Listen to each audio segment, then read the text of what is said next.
વિદ્યાર્થી મિત્રો, તરલના યાંત્રિક ગુણધર્મોમાં આજે આપણે એક નવી થિયરી જોવાના છે.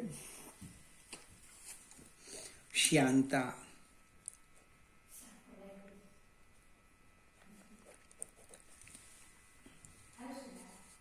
તરલનો એક યાંત્રિક ગુણધર્મ છે. ઘન પદાર્થના યાંત્રિક ગુણધર્મો માટે આપણે એક શબ્દ વાપરેલો હતો, સ્થિતિ, સ્થાપકતા, અંક. અહીંયા આપણે લેવાના છે શ્યાનતા. હવે એક સરળ પ્રશ્ન છે. આ એક સમક્ષિતિજ સપાટી છે. એ સમક્ષિતિજ સપાટી પર એક પાણીનું ટીપું લેવું અને એક બીજું મધનું ટીપું લેવું. હવે સપાટીને એક સરખો ઢાળ આપો તો આપણે એક અવલોકન કરીએ. પાણીનું ટીપું મધના ટીપા કરતાં ઝડપથી ગતિ કરશે, અથવા મધ ધીમે ધીમે, મધ, દિવેલ એ ધીમે ધીમે ગતિ કરે. પાતળા પ્રવાહીઓ છે એ ખૂબ ઝડપથી ગતિ કરે. હવે એને કારણ સમજવા પ્રયત્ન કરીએ. આપણે એક આ સપાટી પર સ્થાયી વહન, ધારારેખી વહનની વાત કરીએ.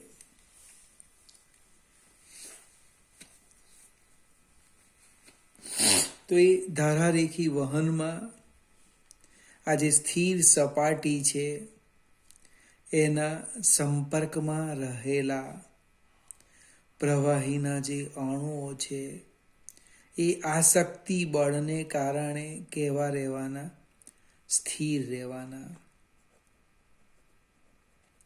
અને પ્રવાહીનું સૌથી ઉપરનું સ્તર, આની વાત કરીએ આમ, એ મહત્તમ વેગથી ગતિ કરવાનું આ દિશામાં. આ બધા કેવા છે? સ્થિર છે. આ સ્તર સ્થિર છે. આ બધા આની સાપેક્ષે મહત્તમ વેગથી ગતિ કરે. એટલે આમાં ધારારેખી વહન, સ્થાયી વહનમાં શું થવાનું કે સપાટીથી તમે જેમ ઉપર જાઓ તેમ વેગ વધતો જાય. અને સૌથી ઉપરનો જે ભાગ છે એનો વેગ કેવો રહે? મહત્તમ રહે. આનો અર્થ એવો થાય, એક બીજી ફિગર પાડું. આ આપણી સ્થિતિ છે. આ એક સ્તર લઈ લેમ, આ બીજું સ્તર લઈ લેમ, આ ત્રીજું સ્તર લેમ, ચોથું સ્તર લેમ. આ રીતના બધા સ્તરો લઈએ. એ બધા સ્તરોના વેગ તમે સ્થિર સપાટીથી ઉપર જાઓ તો વધતા જાય, ને ઉપરથી સ્થિર સપાટી તરફ જાઓ તો ઘટતા જાય. એટલે બધા જ સ્તરો એકબીજા ઉપર સરકવાના. અથવા તો અહીંયા શું થવાનું? બે સ્તરની વાત કરું. ધારો કે આનો વેગ v અને આનો વેગ v પ્લસ ડેલ્ટા v. વેગનો તફાવત છે. એટલે કે બે ક્રમિક સ્તરો વચ્ચે સાપેક્ષ ગતિ ઉદ્ભવે. બે ક્રમિક સ્તરો વચ્ચે સાપેક્ષ ગતિ ઉદ્ભવે. આ સાપેક્ષ ગતિને કારણે સપાટીને સમાંતર, સ્તરને સમાંતર ગતિ અવરોધક બળ ઉદ્ભવે. આ જે સપાટી છે એને સમાંતર શું થવાનું? ગતિ અવરોધક, ગતિને વિરોધ કરતું બળ ઉદ્ભવે. આ જે બળ ઉદ્ભવે એ બળનું નામ છે શ્યાનતા બળ. અને જે યાંત્રિક ગુણધર્મને કારણે ઉદ્ભવે, યાંત્રિક ગુણધર્મનું નામ છે તરલની શ્યાનતા.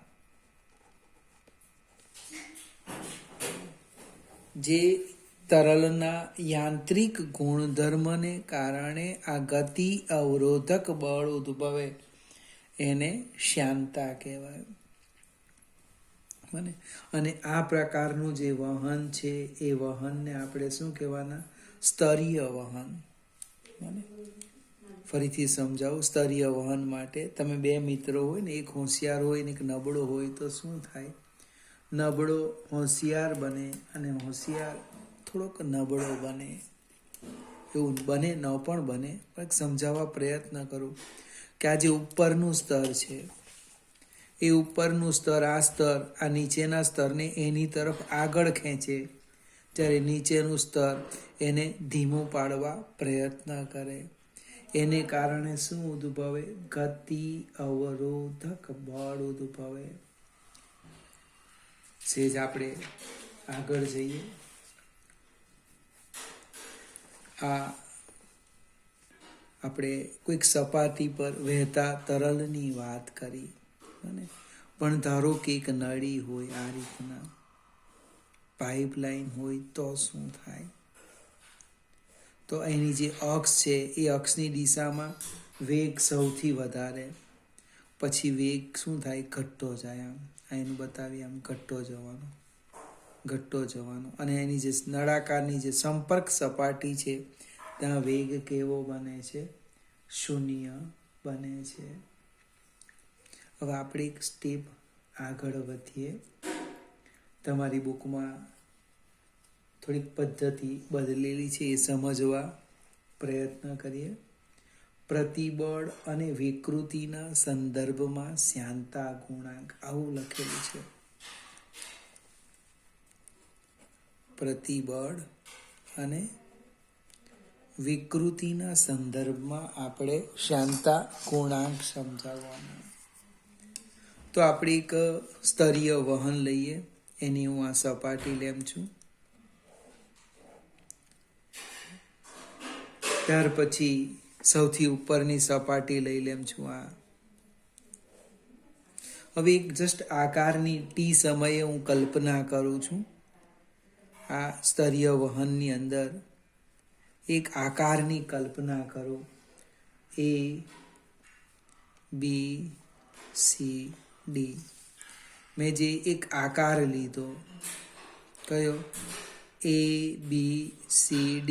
એ કયા સમયે? ટી સમયે. ટી સમયે એક આકાર લીધો, A, B, C, D. હવે ટી પ્લસ ડેલ્ટા ટી સમયે આકારનું શું થવાનું? એ આકાર ખસી જવાનો. કેવી રીતના તે હું સમજાવું. અહીં એમ જતો રહ્યો, આ રીતના. અને A, B, C, D, E, F આપો. ટી પ્લસ ડેલ્ટા ટી સમયે, ટી પ્લસ ડેલ્ટા ટી સમયે આ જે આકાર છે એ કયો થઈ ગયો? A, E, F, D. કેમ ભાઈ? તો આ જે સ્તર છે એ ચોંટીને રહેવાનું, એનો વેગ શૂન્ય, અને સૌથી ઉપરના સ્તરનો વેગ મહત્તમ. એટલે કે ટી સમયે જે બીસી પાસે હતો એ ટી પ્લસ ડેલ્ટા ટી સમયે સ્તર ક્યાં આવી ગયું? EF પાસે આવી ગયું પ્રવાહી. એની અંદર આ આકાર વિકૃતિ ઉદ્ભવી. આકાર વિકૃતિ બને થીટા. હવે આ જે અંતર છે, આ અંતર બને, આ બતાવું છું. આ અંતર એને હું ડેલ્ટા એક્સ કહી દઉં. આ જે અંતર લંબ સ્તરની જે ઊંચાઈ છે એને ધારો કે L કહી દે. તો અહીંયા આ રીતે લખાશે આકાર વિકૃતિ. આકાર વિકૃતિ એ એમ લખાય ડેલ્ટા એક્સ બાય એલ, અથવા થીટા લખો. થીટા બરાબર ચાપ ભાગ્યા ત્રિજ્યા. હવે સ્પર્શીય બળ, અહીંયા સપાટીને સમાંતર સ્પર્શક રૂપે બળ લાગવાનું. એ સ્પર્શક રૂપે જે બળ લાગે એ બળ કેટલું લાગે? તો કે F. ક્ષેત્રફળ કેટલું છે? તો કે A સપાટીનું. એટલે પ્રતિબળ લખવાના. પ્રતિબળ કેવી રીતે લખાય? તો કે F બાય A. હવે ઘન પદાર્થની અંદર આપણે પ્રતિબળ એ વિકૃતિના સમપ્રમાણમાં એવું વાક્ય લખેલું. પણ તરલની અંદર જે પ્રતિબળ છે એ પ્રતિબળ એ વિકૃતિના ફેરફારના દરના સમપ્રમાણમાં, જેમ જેમ સમય જશે તેમ તેમ આ વિકૃતિ વધતી જશે, આખો ભાગ ખસતો જ જવાનો. અહીં તરલની અંદર પ્રતિબળ એ વિકૃતિના સમપ્રમાણમાં નથી, પણ વિકૃતિના ફેરફારના દરના સમપ્રમાણમાં. એટલે કે F/A ચલે છે વિકૃતિ θ/ΔT. અહીંયા આપણે વિકૃતિને હમણે Δθ લખીએ. અને પ્રતિબળ ચલે છે વિકૃતિના ફેરફારનો દર Δθ/ΔT.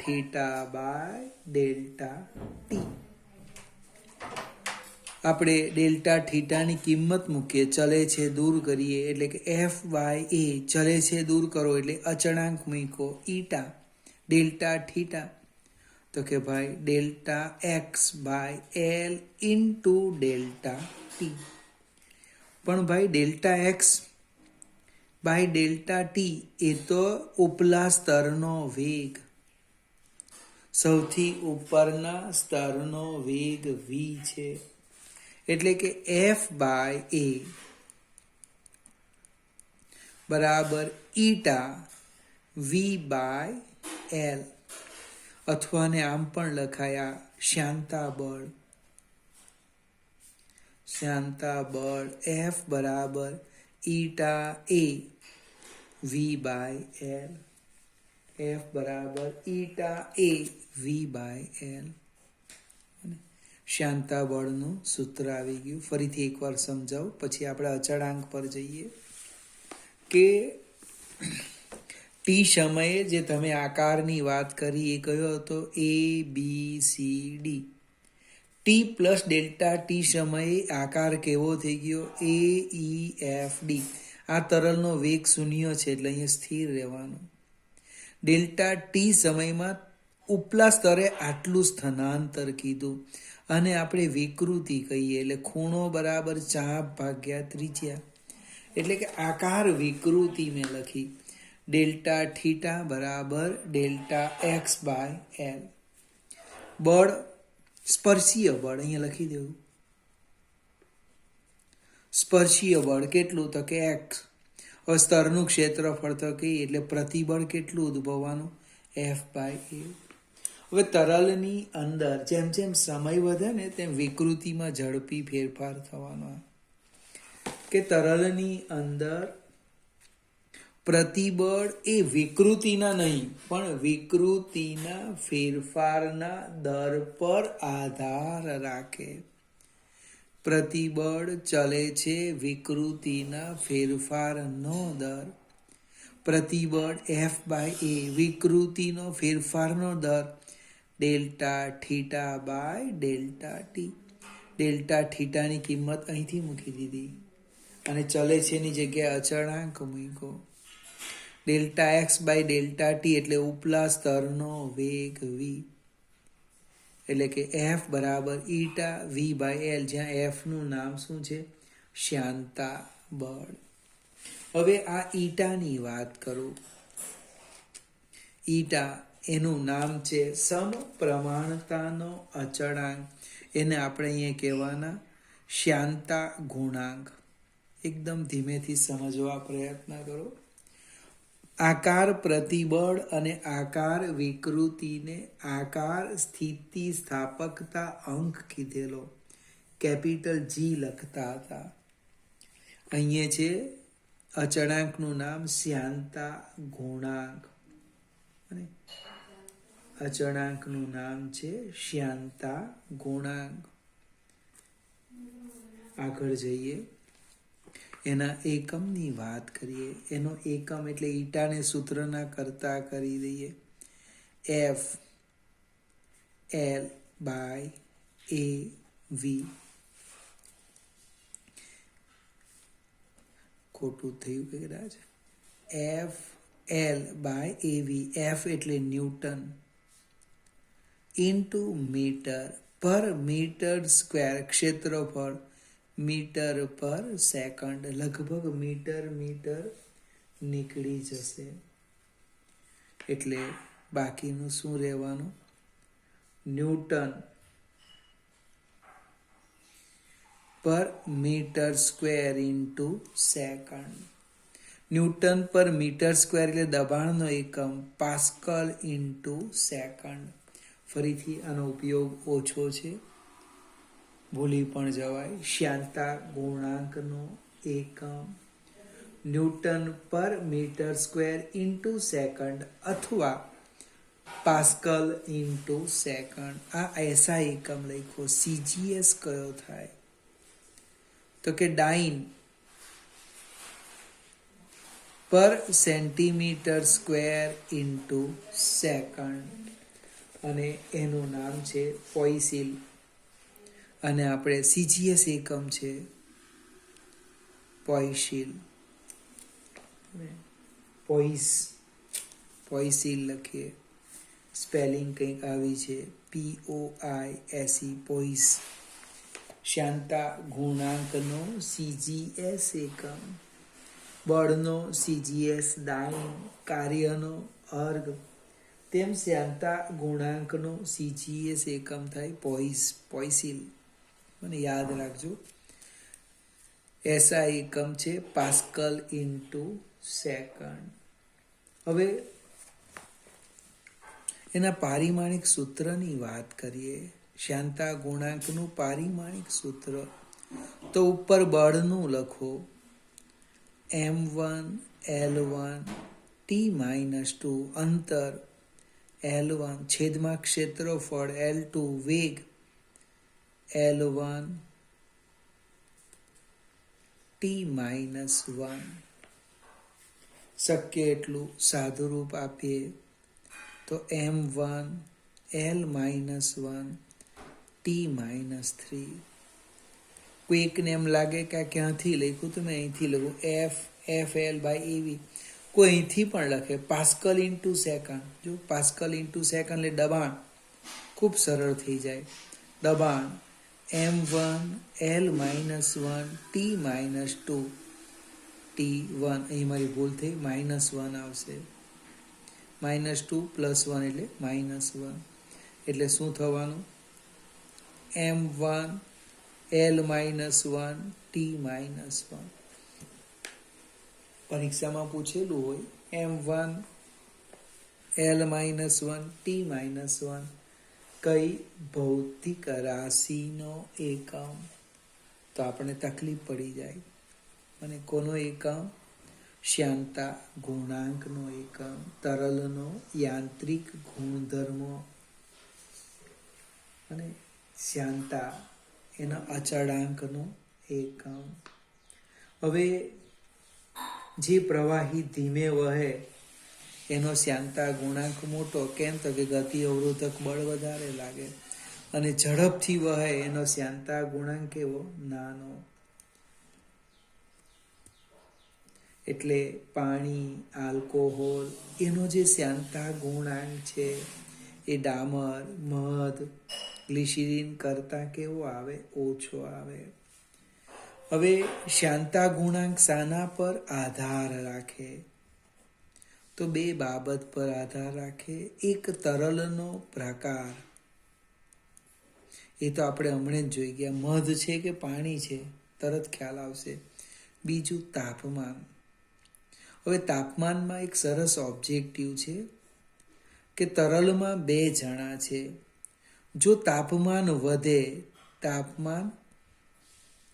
વધે તો પ્રવાહીનો શ્યાનતા ગુણાંક ઘટે અને વાયુનો શ્યાનતા ગુણાંક વધે. એટલે કદાચ બની શકે આવું પૂછી કાઢે કે તાપમાન વધતા કોનો શ્યાનતા ગુણાંક વધે અને ઘટે? તો પ્રવાહીનો ઘટે, પાતળું બનવાનું. જ્યારે વાયુનો વધવાનો, ગોખીને જાય. પ્રવાહીનો ઘટે, વાયુનો વધે. પ્રશ્ન બદલી કાઢેલો છે. તાપમાન ઘટતા કોનો શાંતા ગુણાંક ઘટે અને કોનો વધે? આપણે તો એ બહુ જોવાના નહીં, ડાયરેક્ટ લખ્યા જ કરવાના. અને એટલે સમજો, પ્રવાહીનો કેમ ઘટે? તો કે ગરમ, જેમ તાપમાન વધે એટલે ગરમ થાય એટલે પાતળું બને એટલે શાંતા ગુણાંક વધે. વાયુનો કેમ વધે? તો કે તાપમાન વધે બને એટલે ગતિ ઉર્જા વધે એટલે બહુ ઝડપથી અસ્તવ્યસ્ત દોલન કરવાના, એટલે એની ક્રમિક અથડામણ વધવાની. એનો અર્થ શાંતા ગુણાંક વધે. ફરીથી મિત્રો, એક નાની સરખી થિયરી હતી, જૂના કોર્સમાં તો બહુ વધારે સમજાવેલું. અહીંયા પ્રતિબળ અને વિકૃતિના સંદર્ભમાં શાંતા ગુણાંક સમજાયું છે. આપણે એક સ્ટેપ આગળ વધીએ, સ્ટોક્સનો નિયમ જોઈએ.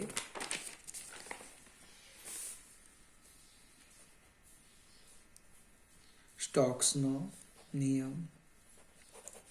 કોઈકને વિચાર, આ સ્ટોક શબ્દ તો કોમર્સ વાળાને આવે બને, આપણે ક્યાંથી આવવાનો સ્ટોક્સનો નિયમ? તો સ્ટોક્સનો નિયમ હું સમજાવું તમને. આપણી પાસે એક પાત્ર છે આ રીતના.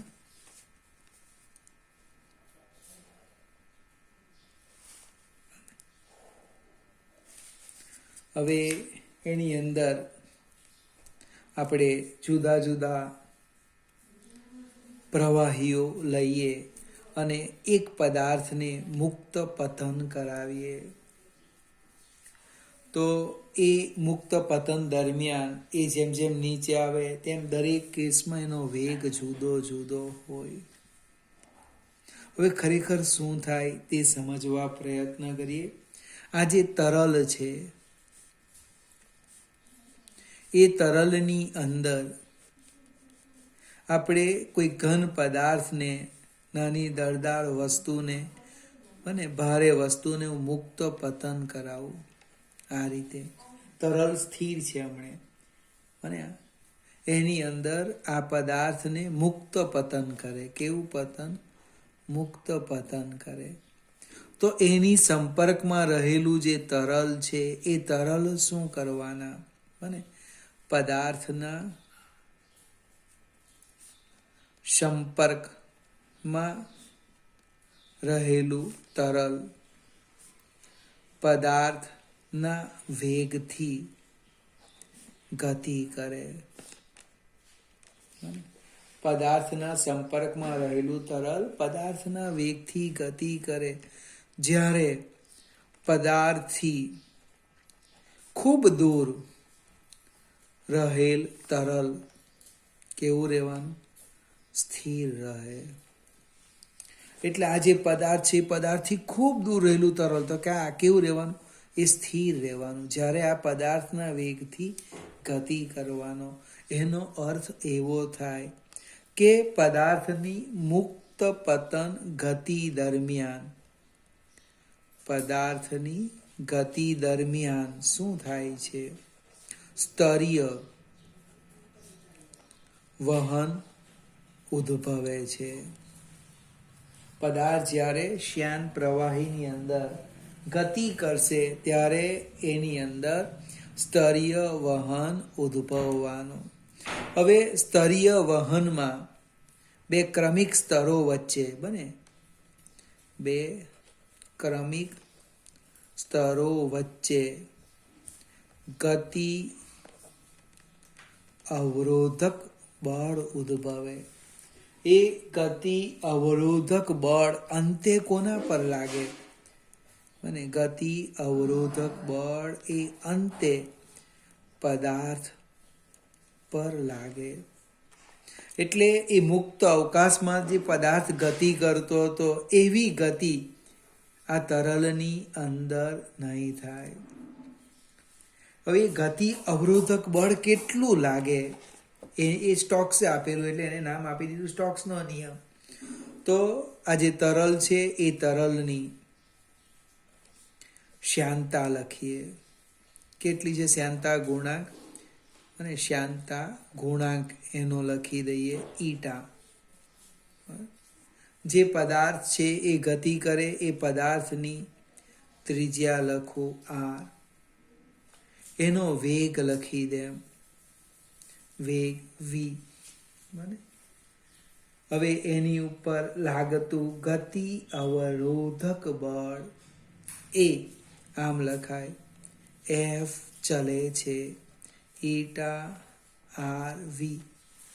ગતિ અવરોધક બળ એ શ્યાનતા ગુણાંકના સમપ્રમાણમાં, એ પદાર્થના વેગના સમપ્રમાણમાં, એ પદાર્થની ત્રિજ્યાના સમપ્રમાણમાં. એટલે આ જે ગતિ અવરોધક બળ આને ચલે છે દૂર કરું તો આમ લખાય F is equal to 6 pi eta RV. 6 pi eta RV. આ સમીકરણનું નામ છે સ્ટોક્સનો નિયમ. ફરીથી આજે બે સૂત્રો જોયા. એક શ્યાનતા બળ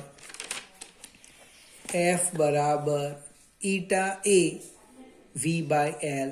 આ V/L આપણે અહીંયા ચોપડીમાં આપ્યું નથી, પણ એને વેગ પ્રચલન પણ કહેવાય. વેગ પ્રચલન કેવી રીતના? તો L અંતરે રહેલા બે સ્તરો વચ્ચેનો વેગનો તફાવત છે. L અંતરે તમે આકૃતિ જો તો વધારે ખ્યાલ આવે કે અહીંયા વેગ 0 હતો, આનો વેગ v લીધો, અંતર બે સ્તર વચ્ચેનું કેટલું છે? L છે. એટલે આને વેગ પ્રચલન પણ કહેવાય. કેટલાક મિત્રો લખે ડેલ્ટા V/Δl.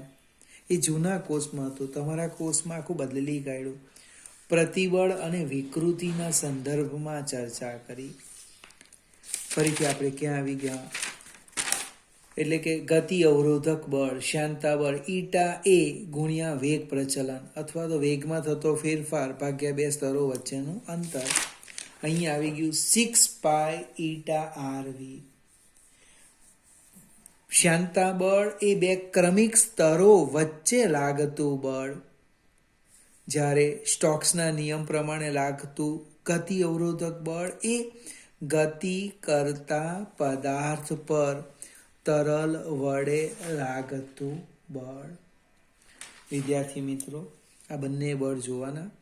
હવે આના પછી એક આ સૂત્રનો ઉપયોગ કરીને એક ખૂબ મોટી નિયમ થિયરી છે, ટર્મિનલ વેગ. આ જે ઘન પદાર્થ છે એ જ્યારે તરલમાં ગતિ કરે તો એ ગતિની ચર્ચા કરવાના છે.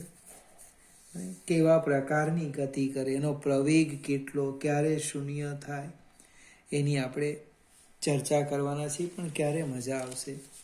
જ્યારે તમને આ થિયરી સમજ પડે. એટલે પહેલાં શ્યાનતા બળ અને આ સ્ટોક્સનો નિયમ જરા સમજી લેજો. ફરીથી એકદમ ફાસ્ટ. આ પદાર્થ જ્યારે મુક્ત પતન કરે ત્યારે એને સંપર્કમાં રહેલા સ્તર પણ એટલા જ વેગથી ગતિ કરે અને દૂર રહેલું કેવું રહે? સ્થિર રહે. એટલે આમની વચ્ચે સાપેક્ષ ગતિ ઉદ્ભવે એટલે બળ લાગે. એ જે બળ લાગે એનો નિયમ, એ નિયમને શું કીધું? સ્ટોક્સનો નિયમ.